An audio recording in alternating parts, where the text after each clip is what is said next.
Americans and Europeans might share similar incomes, but how they use that money paints two very different stories. One side of the Atlantic leans into credit cards, fast purchases, and a strong sense of personal ownership. The other favors public services, slower financial decisions, and long-term stability over instant gratification. In the United States, spending often reflects a culture of independence and consumerism. From healthcare to housing, Americans frequently shoulder costs privately, sometimes paying more, sometimes getting less. Across Europe, however, there's a different rhythm. Universal healthcare, free or low-cost education, and robust public transportation systems offer a safety net that shapes entirely different financial habits. This isn't just about numbers. It's about how societies prioritize values. What does freedom mean when it comes to money? What role should governments play in everyday life? Why do Americans rack up more credit card debt, while Europeans save more for leisure and travel? The answers are as revealing as they are surprising. This video unpacks how both sides spend, save, and sacrifice, and what those choices say about who they are. Because in the end, how we use our money isn't just economic. It's deeply personal and profoundly cultural.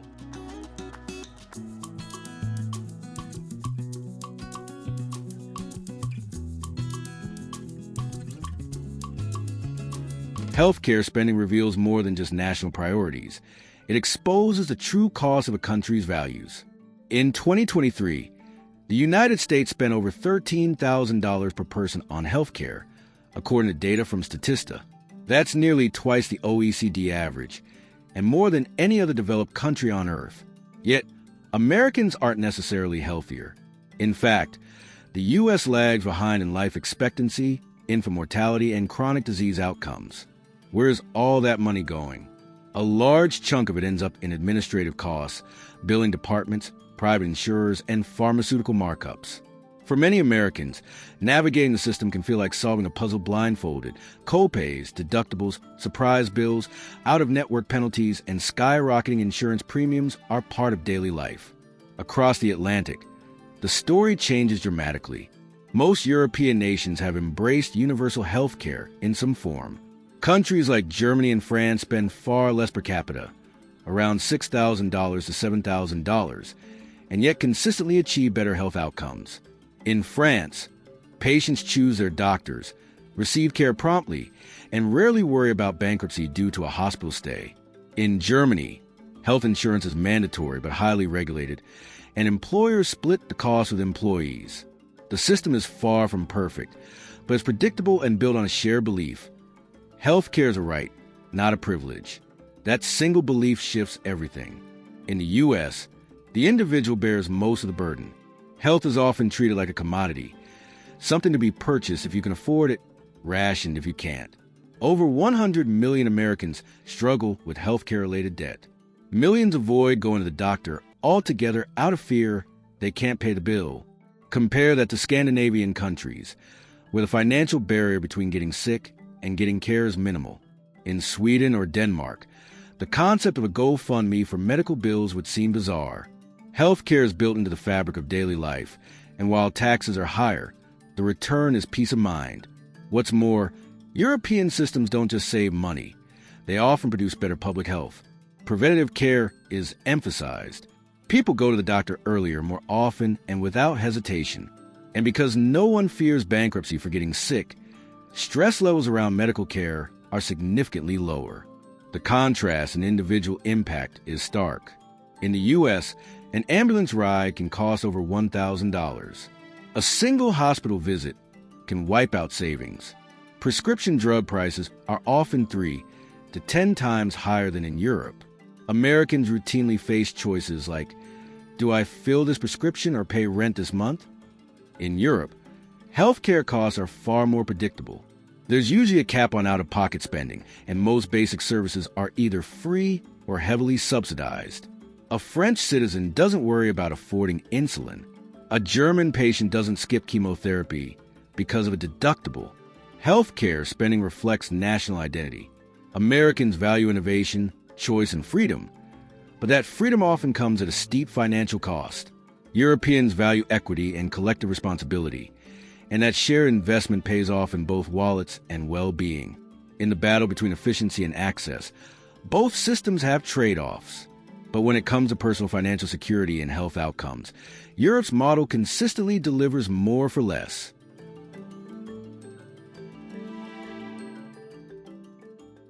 In the United States, education is often called the great equalizer.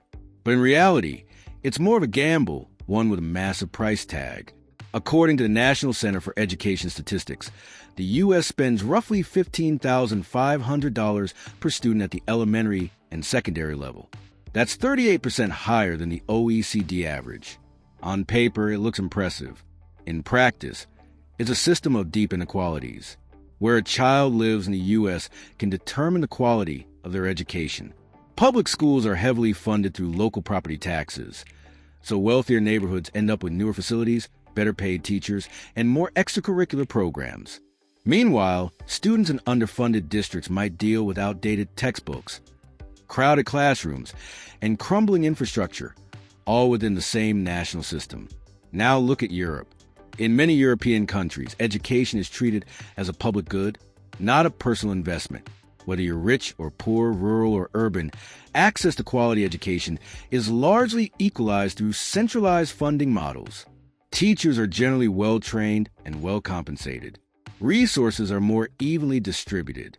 And while no system is perfect, the commitment to accessibility is clear. But the real divide shows up after high school. In the U.S., higher education is a dream with a price tag that often feels like a mortgage. Public universities can cost $10,000 to $30,000 per year, and that's not including room, board, or books. Private universities often exceed $50,000 annually. As a result, over 43 million Americans carry student debt, totaling more than $1.7 trillion. This burden doesn't just weigh down individuals. It drags on the broader economy. Many graduates delay milestones like buying a home, starting a family, or saving for retirement. In contrast, many European countries provide free or low-cost higher education. Germany made global headlines when it abolished tuition fees for undergraduates at public universities. Norway offers free college even to international students. In France, students can attend university for a few hundred euros per year. These countries invest in education not just as a right, but as a strategic decision to build a more skilled, less financially strained workforce. Graduating without tens of thousands in debt opens doors. European graduates can start businesses, travel, or take jobs based on passion rather than paycheck. In the U.S., the pressure to pay back loans can funnel graduates into high-paying jobs they don't love, simply to stay afloat.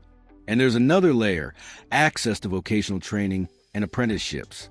While the U.S. often funnels students into a one-size-fits-all four-year college path, Europe offers multiple pathways to success. In countries like Switzerland and Austria, vocational education is seen as equal in prestige to university degrees. Students can enter the workforce earlier, with specific skills and minimal debt. That flexibility gives Europe a competitive edge, and it gives students a choice. Of course, Europe isn't free from challenges. In some places, underfunding or overcrowding constrain public universities. Language barriers, bureaucracy, and capacity limits can create bottlenecks. But overall, the model reduces financial anxiety and promotes broader access to higher education. Meanwhile, Americans continue to debate the cost of canceling student debt. While millions of young people shoulder a lifetime of monthly payments for a degree they were told was essential, in the end, it comes down to perspective.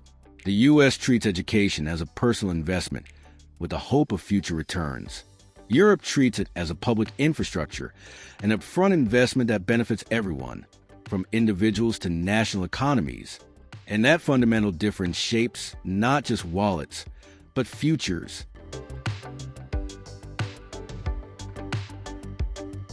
For generations, owning a home has been the cornerstone of the American dream.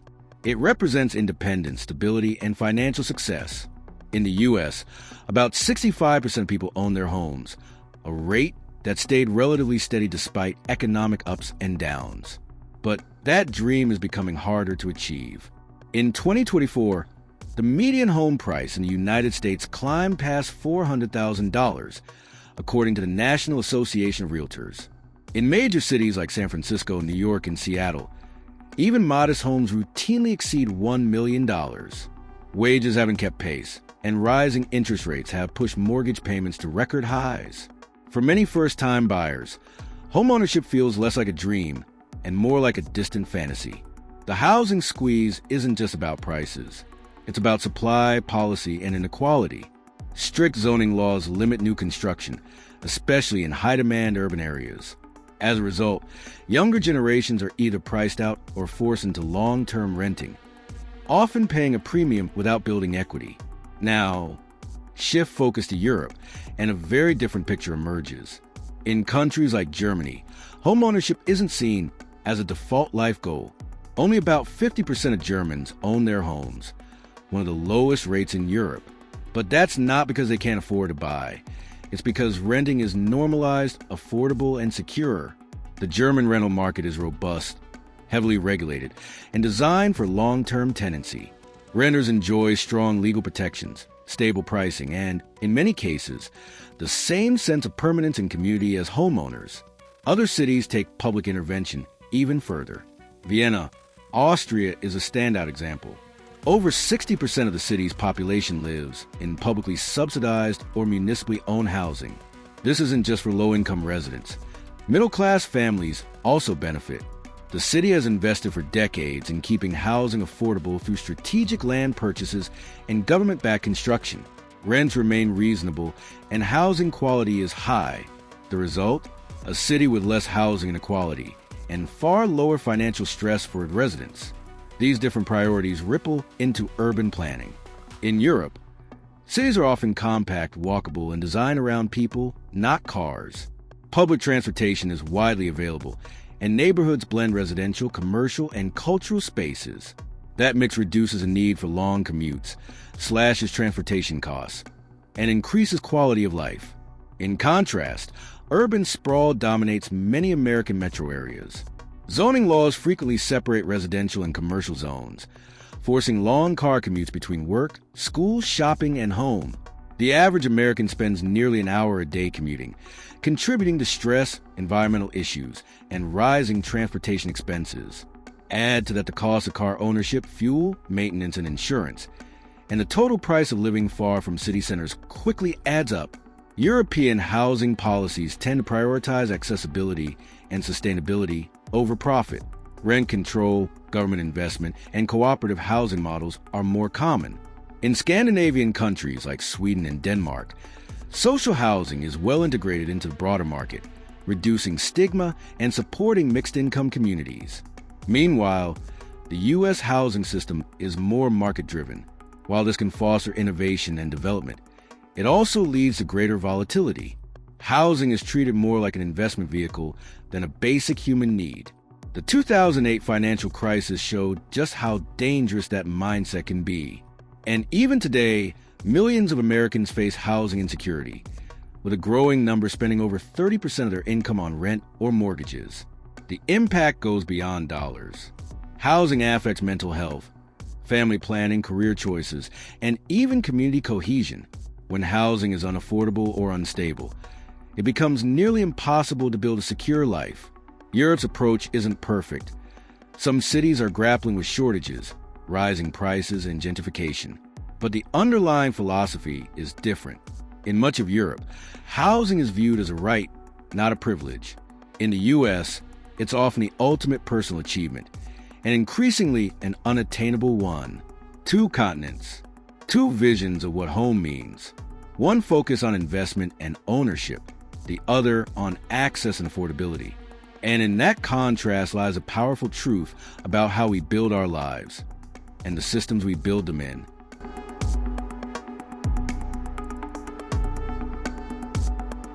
In the U.S., transportation isn't just a way to get from point A to point B. It's a lifestyle. Roughly 91% of American households own at least one car, according to U.S. Census data. That's not just a preference. It's often a necessity.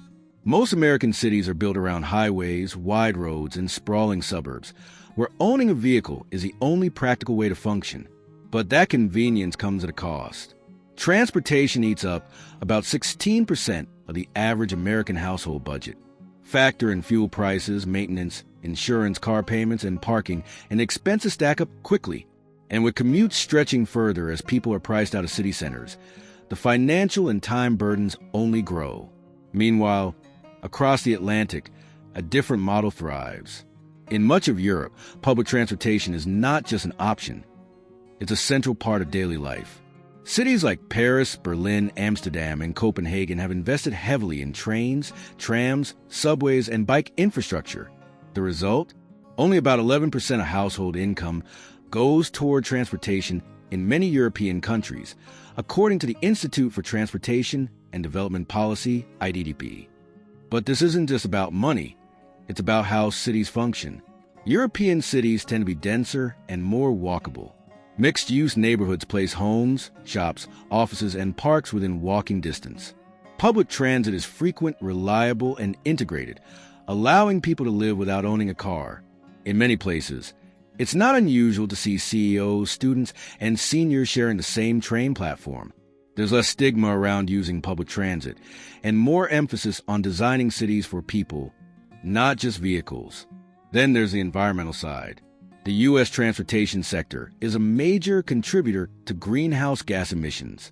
Long commutes, gas-guzzling vehicles, and limited public transit options mean higher carbon output. On the flip side, Europe's focus on transit, biking, and walkability reduces emissions significantly.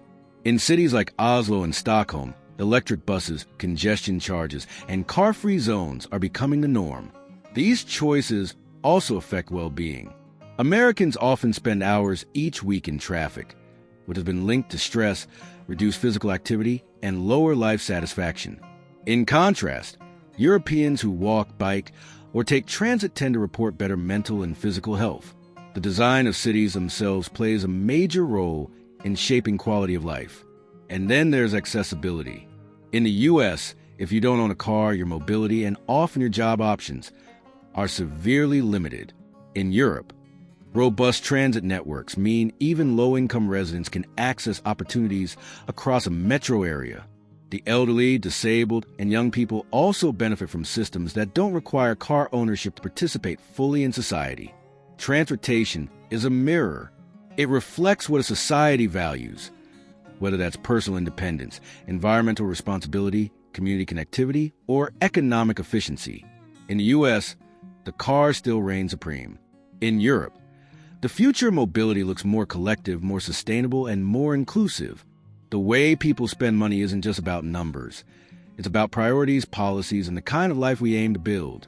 Whether it's the high cost of U.S. healthcare or Europe's investment in public transit, each system reflects a deeper story about what societies choose to value. These spending patterns shape more than bank accounts. They influence health, happiness, mobility, and opportunity. Some systems offer freedom through access, others through ownership. Neither is perfect, but both offer lessons worth paying attention to. So take a moment to think, which parts of these approaches make the most sense to you? What would you change if you could? If this video sparked new thoughts or gave you a fresh perspective, hit that like button. Subscribe for more U.S. versus the world insights. And don't forget to share this with someone who's passionate about how the world works.